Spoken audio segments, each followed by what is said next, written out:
Oh, okay. So I want to ask you about what you remember about your grandparents a little bit. Okay, first, Dad's parents.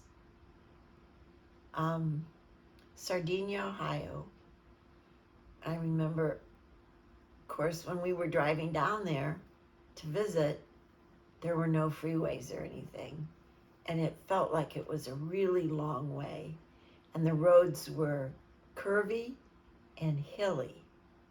And I always got car sick. So I had to take Dramamine, which I didn't like swallowing pills. But I did it because I didn't want to throw up. And then I would sleep all the way because the Dramamine makes you sleepy. So then we would get down there, and usually it was for some kind of a holiday. And my grandma was a really, really good cook.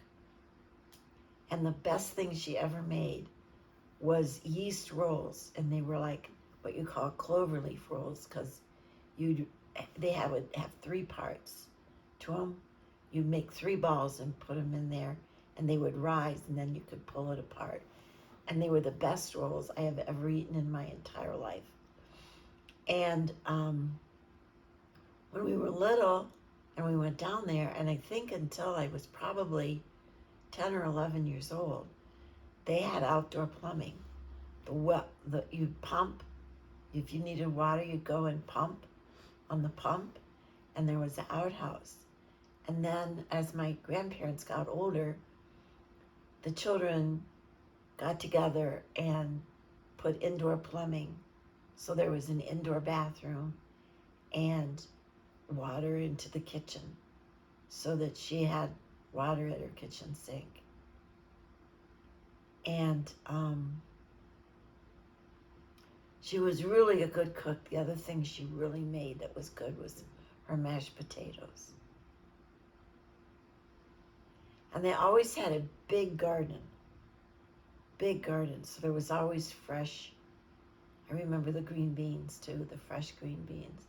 It's probably why that's one of my favorite things to eat. Fresh green beans. But we would go down there, and there would be my cousin Sue Ellen. Well, in the family, George was the oldest, my brother. And he was only 3 years younger than my youngest uncle. My grandmother, my dad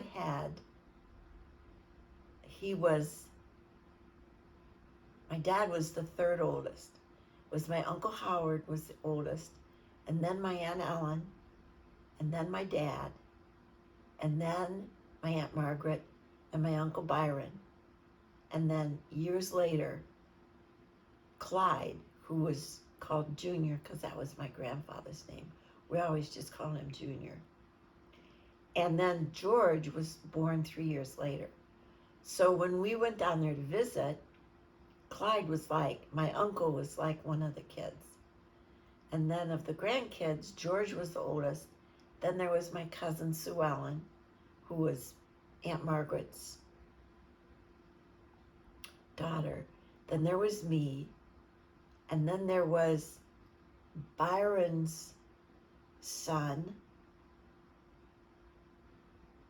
Now his name left me. I'll think of it. Craig.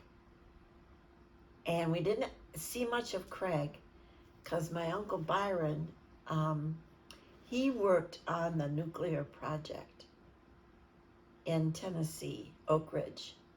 He was a physicist.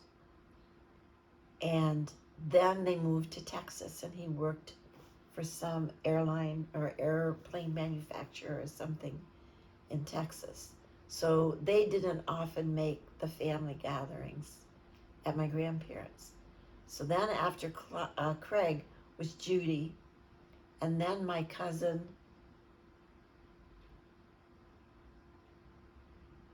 Sue Ellen's brother. Can't remember his name right now. And then my Aunt Ellen's two daughters, Linda and Barbara.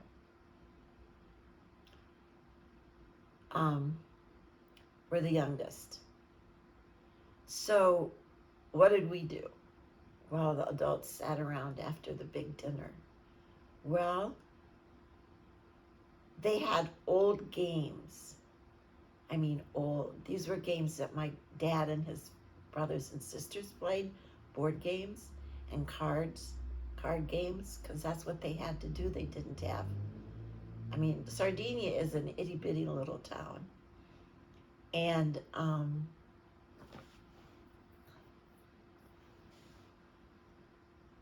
so we would play those. And then the sidewalks, we would go roller skating on the sidewalks, kind of metal roller skates that you had a key and you put them on your shoes and you were lucky if they stayed on. And we played all kinds of stuff, games outdoors. And there was a porch swing on their porch, so we really liked swinging on the porch swing. And so we had a lot of, there was, we get permission, we could go to the covered bridge, because there was a covered bridge. If we walked about a quarter of a mile, we could go to the covered bridge, which was over a creek. Okay, so Sardinia, my grandmother, Elsie Ogden. That's a funny thing too, because all of their kids, like my father was George Ogden and Mary Margaret, and I don't know what Ellen's first name was. The first names, like George, was the name my grandfather wanted, and Ogden was the name my grandmother wanted. Well, they were all family called, Sardinia called by their second names. So my dad was always Ogden to all his brothers and sisters and everybody that knew him before he went away to college. So he was always Uncle Ogden, not Uncle George. And my grandmother, Elsie, was an orphan and had been raised by relatives and was considered lucky to get married to my grandfather. My grandfather was a school teacher in a one-room schoolhouse, and he got tuberculosis, so he couldn't do that job anymore. He had to be outside. So he got a job as a rural mail carrier. And I remember the horse barn and the carriage house behind their house in Sardinia, where his horse and his carriage were kept when he did his mail route. And that was really lucky that he had that job, because when the Depression came, he had a job, and it was a government job. So he was one of the few people in town that had any money. And my grandparents were the ones that built the Methodist Church in Sardinia. I guess I didn't think of this until Wanda told me that they were considered one of the first families in the town. I never thought of them as being wealthy or anything, because they weren't by standards wealthy. But they were all really smart. Like Howard, all of the men, Howard, Byron, and Dad, got advanced degrees. Uncle Howard was a chemist, and he got a master's in chemistry, and went out, he married a local Sardinia girl, and went out to New York and got a very high-paying job as a chemist in an ink company. He got to be very wealthy. And my Uncle Byron, he was a physicist and got I don't know if he had a master's or a doctorate, but he worked at Oak Ridge on the nuclear atom bomb program. He ended up dying of brain cancer as a result of being exposed in Oak Ridge. And Dad, he graduated from high school when he was 16. And when he went to college, he finished his BA in 2 years and got accepted in medical school. And he told him he couldn't afford to go for 4 years because the girls, they got jobs to help pay for all the boys' educations. Ellen and Margaret took what they had, teachers' courses that were short courses, and they were both teaching and helping to pay for the boys' schooling. So Dad told the school that he couldn't afford to go for 4 years, so they figured it out, speeded it up so he could be finished faster. And because he got TB when he was in medical school, he ended up having 2 different classes of colleagues from medical school, that he was in a medical fraternity, that those people continued to meet monthly until my father died. They went to those meetings every month. They still got together. And those were the people that I knew when I was growing up that were friends of my parents, were his medical school colleagues. They were the people who, one of them built and had the medical building where Dad had his office in Columbus. And I remember they all said that Dad was the smartest person that they ever met. He had the kind of a memory where he could recall anything that he'd ever read. So he just had that kind of a memory, which is probably how he got through school so quick, both of his schools. And he was a hard worker. Okay, so back to Sardinia. My Aunt Ellen, she married later. She married Uncle Gerald. And Uncle Gerald had the grocery store in Sardinia. And I remember we would go there and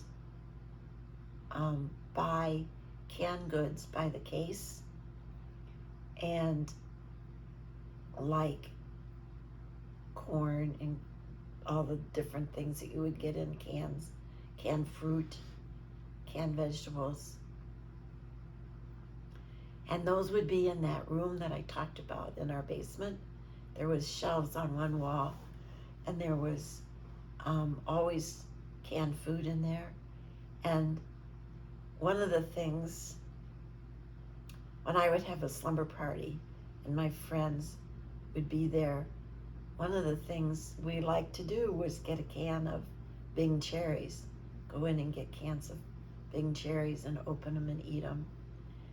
And one other thing I've forgotten until now about my dad liked Coca-Cola. And there was that basement, I never saw another basement where outside you had stairs. You walked down to the door that went into the basement from outside. So you'd walk down these stairs and you'd open a door and you'd go in, and there was a room there. And in that room there were shelves. And there were always cases of Coke, bottles. It was in bottles on those shelves. And my dad always stopped and made sure we had bottles of Coke in there. And so I didn't really think anything of it. But one of my friends told me later, when we were adults, she said, you know, one of the things about coming to your house was that we could always have a Coke. And I never realized that wasn't something everybody didn't just have. They could go and get a Coke. And he always had Coke in his office fridge too. So my Aunt Margaret and Uncle Noel That was Sue Ellen and Gary's parents. He had stores, like he managed stores, and they would move different places, you know. He would be this town and then he would have a store in a different town. And he was a veteran of World War II. And I think that he had some problems as a result of that, because he was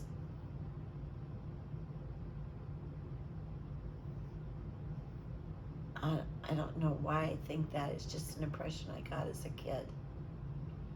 But when we were little, the store he had was like a 5 and dime store, like a dime store. I know they don't have them anymore. But in the dime store, you had everything.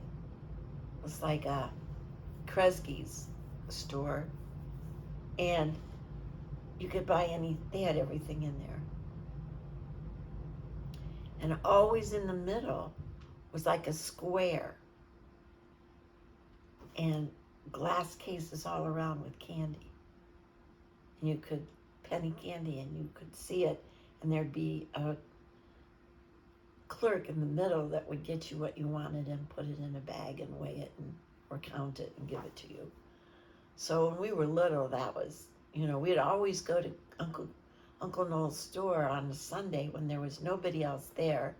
And my parents were shopping, I guess, but we always thought the candy part was really cool. And then as we got older and he had a clothing store, we would go there on a Sunday again and pick out our school clothes sometimes. Didn't see very much of Uncle Howard because they didn't have any kids, and they were out in Connecticut, or Uncle Byron, because they were in Tennessee for a long time. One time George went down there and spent a month in Tennessee. And then they went to Texas. So we didn't see that much of them.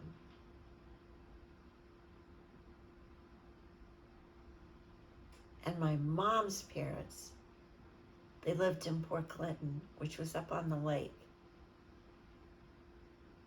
And my grandfather had died. I never met my grandfather. And my mom had a brother and a sister up there. Uncle Don lived in the family home that my grandfather built. He was a carpenter. And built a lot of different houses around Port Clinton. And he had beautiful woodwork, and he did all the woodwork and stuff on the inside. And so Uncle Don lived there with my grandmother. And my grandmother, from all the time that I can remember, which was from the time I was about 9 or 10,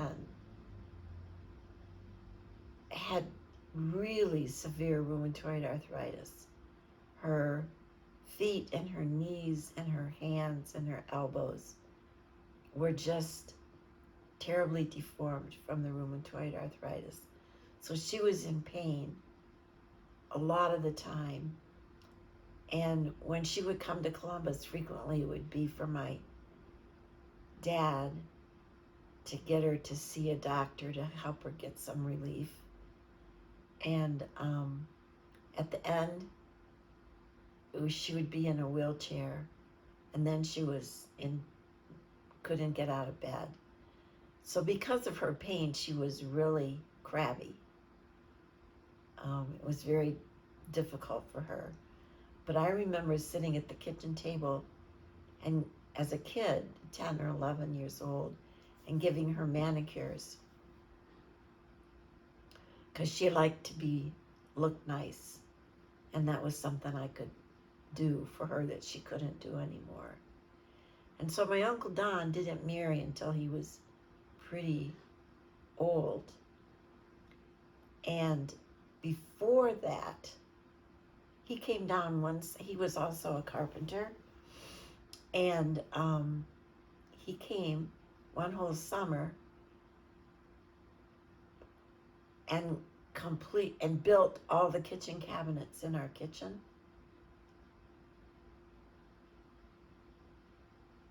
So he was there that whole summer. And once again, the cabinets were out of knotty pine. And there were went around 3 sides of a big kitchen. And I remember that summer because down at the bottom of North Broadway, at North Broadway and High Street, was Isley's ice cream dairy store. And it's a long block. We used to walk down there and get ice cream with Uncle Don. And he had a big truck, not a pickup, but the next size up. And it was always fun to ride around with him and be in the back of that truck. And he married late in life and had 2 children. And Ginny and Don. And when Ginny was a baby, I went and spent a couple of weeks at Uncle Don and Aunt, I can't think of her name. Ginny. Yeah, Aunt Ginny. Because Ginny, the little girl, was 2, and I could play with her and keep her occupied because my grandmother was bedridden and required a lot of attention. And she was pretty crabby to my aunt. So it gave my aunt a little relief. My mom's sister, Aunt Lillian, her husband was one of the richest people in Port Clinton because he had a company that built yachts, Matthews Yachts, which were sold all over the country. And they were custom yachts. If somebody wanted a grand piano in there, there'd be a grand piano in the yacht. I mean, they were not just mass-produced yachts. These were not sailing boats, but they were like boats with motors. And you'd find them in Florida a lot. And Uncle Carl, he always drove a Thunderbird convertible, which was kind of a big deal in the 50s. And he also flew. He had an airplane, like a 2 or 4 passenger little plane. And sometimes when they come to Columbus, he would fly. They would fly. And my Aunt Lillian had emphysema, so she would come and Dad would doctor her. He would take care of her. So they would come fairly frequently to visit.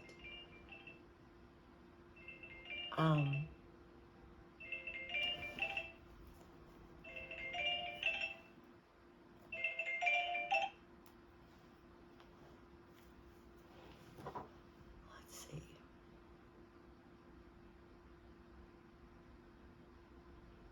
I can't think of anything else to do. What about your cousins?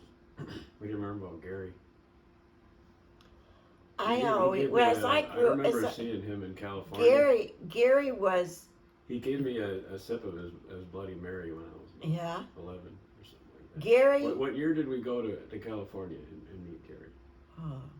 Remember? I don't know. I must have been. I mean, that was when we went to the NEA convention. Whatever year that was. So it's too hard for me to figure out. But Gary really, he was very, very, very tall for his age. And he was very good at basketball. So that was a very unfortunate thing for him. And it always bothered me all the time growing up. Sue Ellen It bothered was, you? What do you mean about well, I'm telling you. Sue Ellen, who was a year older than me, was a very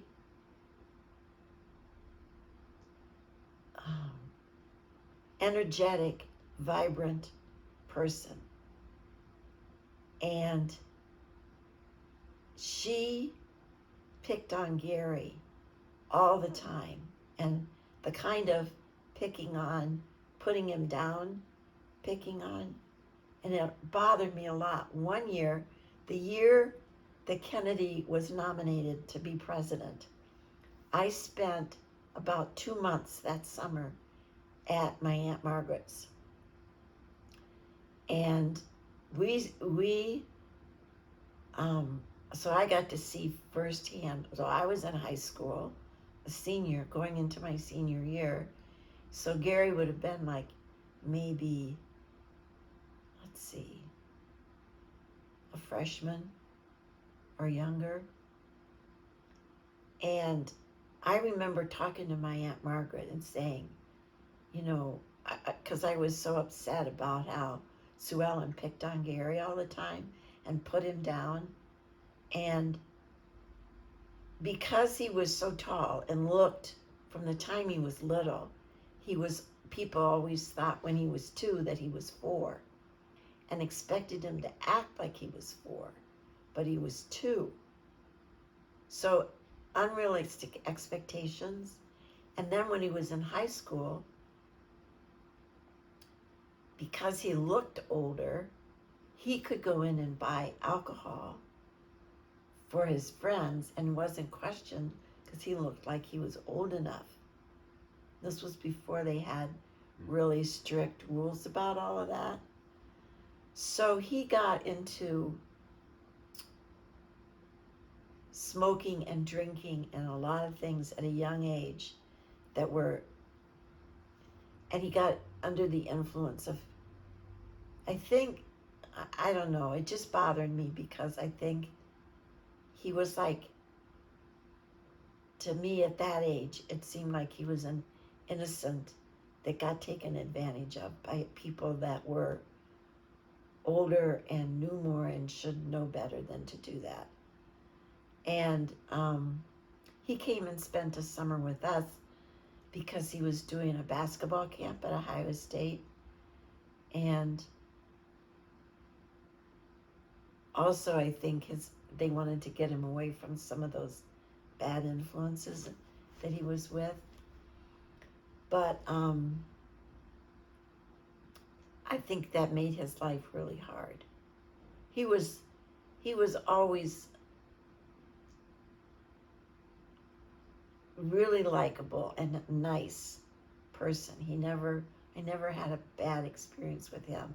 Sue Ellen, on the other hand, would get you into a situation and get you into trouble as a kid and let you be in trouble when it was her that started it. Like if we were all together, Sue Ellen and George and Judy and me and Gary, and she was always the ringleader she was a natural leader person, and she would think of something that we could do, and maybe it was something we really shouldn't be doing, but we'd do it because of the thrill of it, and then we'd get in trouble, but she always avoided the trouble. That kind of dynamic went on. But anyway, yeah, Sue Ellen. Well, I don't know when, but he became born again Christian, Gary did. He was a pretty good musician too. Yes, he was. I was talking to him for a while the one time at George and Sue's, which must have been mid-late 90s, because I was, that's when I was Protestant, and he gave me I'll put up a link, I really should put this up, his album that he did, which is pretty good, And I think as a singer-songwriter, he wrote all the songs. And I think... So he was, we did, and then, yeah, that was one time I had a real good conversation with him for a while. Gary, I think that was really a good thing for him. It gave him No a doubt. stability and a place where he could have his own identity separate from his sports ability and his, Well, to say the least. yeah. Yeah. But I always liked my Aunt Margaret and my Uncle Noel a lot. And I always liked my Uncle Gerald. My Aunt Ellen was very stern. Very stern.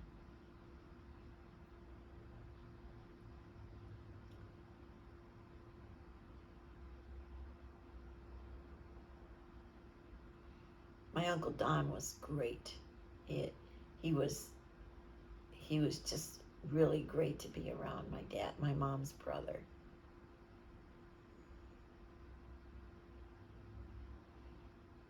Yeah.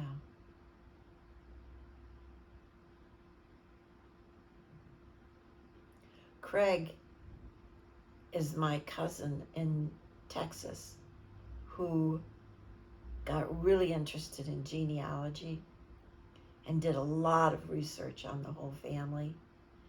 And when the first year I moved to Columbus, he made a trip because he wanted to do some research in the graveyard in Sardinia. So Judy and I went down and we met him in Sardinia over the 4th of July. And actually it was on the 4th of July. We met him and had lunch with him and his wife. And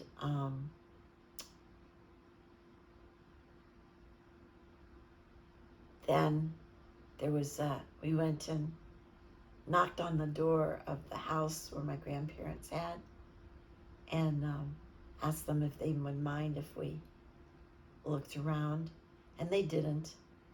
And it was a shock. Because at one point somebody had come in and taken out all the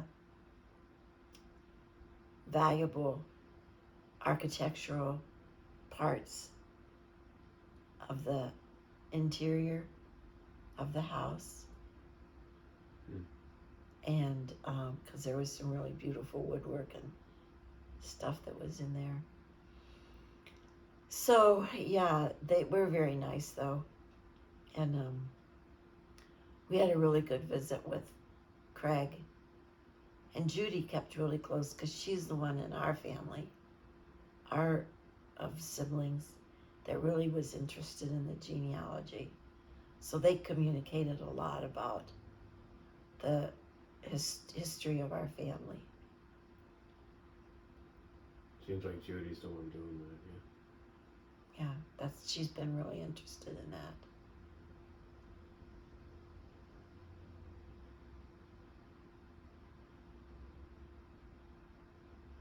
She did a good job too, because when she lived in New York, she got to know Uncle Howard and Aunt Marie. And Aunt Marie got Alzheimer's. And when Uncle Howard died, Judy became the legal person to take care of Aunt Marie.